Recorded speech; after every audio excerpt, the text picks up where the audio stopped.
حضرت سیدنا عمر رضی اللہ تعالی عنہ جلیل القدر ہستی ہیں جنہیں حضور علیہ السلام نے اللہ سے مانگ کے لیا۔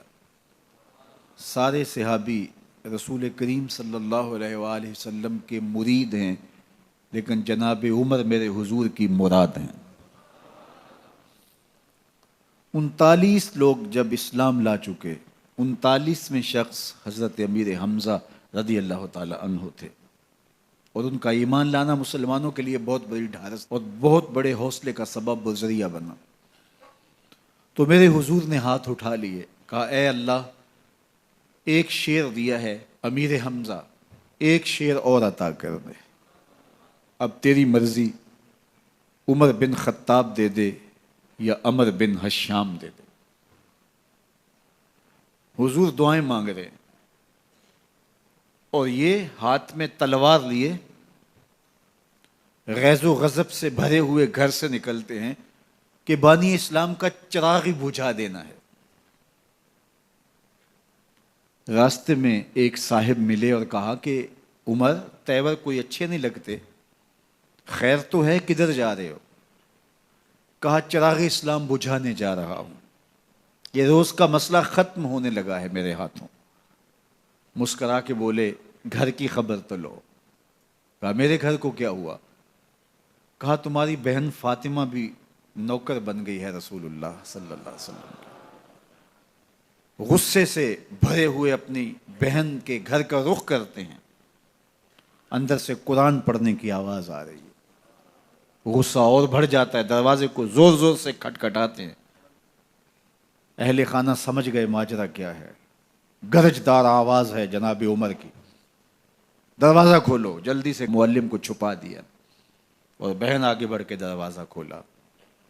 کہا تم سابی ہو گئے ہو، دین چھوڑ دیا تم نے، بتوں کی وفا ترک کر دی اور بے تحاشا مارنا شروع کیا۔ بہن کا سر پھٹ جاتا ہے، خون بہنے لگتا ہے،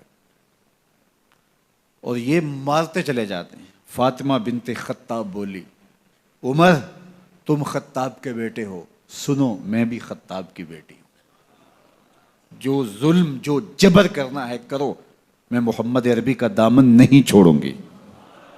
سوچنے پہ مجبور ہو جاتے ہیں وہ کون سی طاقت ہے جس نے بجلیاں بھر دی اس کے اندر۔ کہا جو تم پڑھ رہے تھے مجھے بھی سنا سکتے ہو؟ کہا تمہیں غسل کرنا ہوگا۔ عمر اپنے بدن کو دھو رہے ہیں، میرا رب دل دھو رہا ہے۔ اتنے میں معلم بھی قرآن لے کر آ جاتے ہیں اور قرآن کی تلاوت ہونے لگتی ہے۔ طٰہٰ ما انزلنا علیک القرآن لتشقیٰ، 14ویں رات کے محبوب چاند، ہم نے قرآن اس لیے نازل تو نہیں کیا تھا کہ تم مشقت میں پڑ جاؤ۔ بے تاب ہو گئے، کہا عمر کی عمر برباد ہو گئی، مجھے لے چلو حضور کی چوکھٹ پہ۔ تلوار حمائل کی ہے، بہنوئی ساتھ ہیں،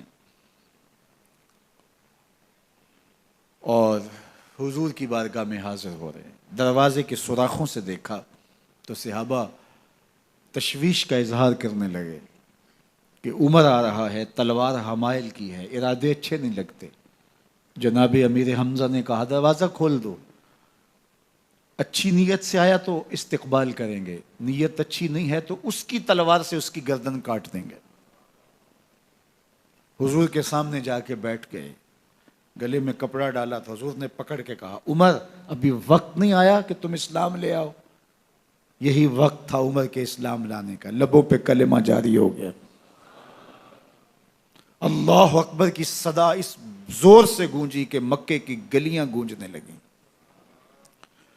اسلام لانے کے بعد حضور سے پوچھتے ہیں حضور کیا ہم حق پر نہیں ہیں؟ فرمایا ہم حق پر ہیں۔ اللہ کا دین سچا نہیں ہے؟ کہا اللہ کا دین سچا ہے۔ آپ اللہ کے سچے نبی نہیں ہیں؟ فرمایا میں اللہ کا سچا نبی ہوں۔ تو کہا پھر ہم چھپ کے عبادت کیوں کریں؟ اب مسلمانوں کی 2 صفیں بنتی ہیں، ایک صف کی قیادت امیر حمزہ کرتے ہیں، دوسری صف کے آگے آگے عمر بن خطاب چلتے ہیں، اور حضور درمیان میں ہیں، اور یہ ملکوتی قافلہ صحن حرم میں آ کے اعلانیہ عبادت کرتا ہے۔ حضرت عبداللہ ابن مسعود رضی اللہ تعالیٰ عنہ فرماتے ہیں عمر کا اسلام لانا اسلام کے لیے عزت کا سبب بنا، اسلام کے وقار کی علامت بن گیا۔